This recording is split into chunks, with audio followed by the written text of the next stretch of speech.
কেউ একজন বলেছিল, সুন্দরী না হলে নাকি কোনো জায়গায় দাম নেই। আপনি সুন্দরী হলে আপনার বাবা মা বলবে আমার মেয়ে যেমন সুন্দরী তেমন গুণবতী। আত্মীয় স্বজনরা বলবে অমুকের মেয়েটা খুব সুন্দরী। দেখবেন দূর দূরান্ত থেকে আপনার জন্য সম্বন্ধ আসছে। বিয়ের পর বলবে, আহা অমুকের বউ দেখেছ কত সুন্দরী। আপনি সুন্দরী কিন্তু রান্না করতে জানেন না, কোনো সমস্যা নেই, হাজবেন্ড রান্না করে খাওয়াবে, মাথায় করে রাখবে। আর আপনার সৌন্দর্য না থাকলে আপনার 101টা গুণ চাপা পড়ে যাবে আপনার অসৌন্দর্যের কাছে। সুযোগে আপনার বাবা মাও কথা শুনিয়ে দিবে।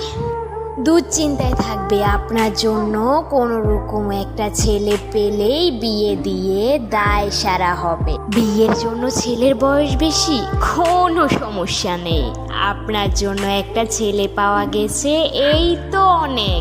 বিয়ে হলেও লোকে বলবে কি মেয়ে বিয়ে করালেন, আপনার ছেলের সাথে তো একদম মানায়নি। আপনি সুন্দরী না, আত্মীয় স্বজন আপনার দোষ খোঁজায় ব্যস্ত থাকবে। আর যদি কালো হন তাহলে তো কোনো কথাই নেই। আপনি আপনার পছন্দের একটা জামা পরেছেন, সবাই বলবে এটা কি পরেছিস, তোকে একদম মানাচ্ছে না। আর একটা মেয়ের আকৃতি বোঝাতে বলবে ওই যে ওর মেয়ে ওর মতো কালো। আর প্রেমিক, আপনার হয়তো প্রেমিক কপালে জুটবেই না। সবাই বলবে আরে ধুর, ওর মতো কালো মেয়ের সাথে প্রেম করা যায় নাকি। তাও যদি ভাগ্যক্রমে একটা প্রেম হয়েও যায়, বিয়ের সময় এলে সেই প্রেমিক আপনাকে চিনবেও না, পরিবারের দোহাই দিয়ে চলে যাবে। আপনি সুন্দর না হলে কোনো দাম নেই।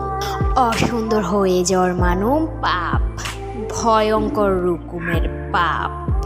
কিন্তু এমনটা হওয়া কি ঠিক?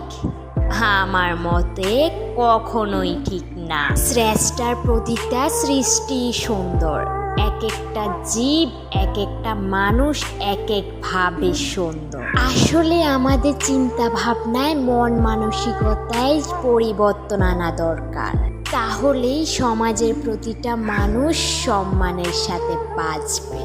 আসলে বাহ্যিক সৌন্দর্য নয়, কার মন কতটা সুন্দর তা দেখে জাজ করা দরকার। মনের সৌন্দর্যই বড় সৌন্দর্য।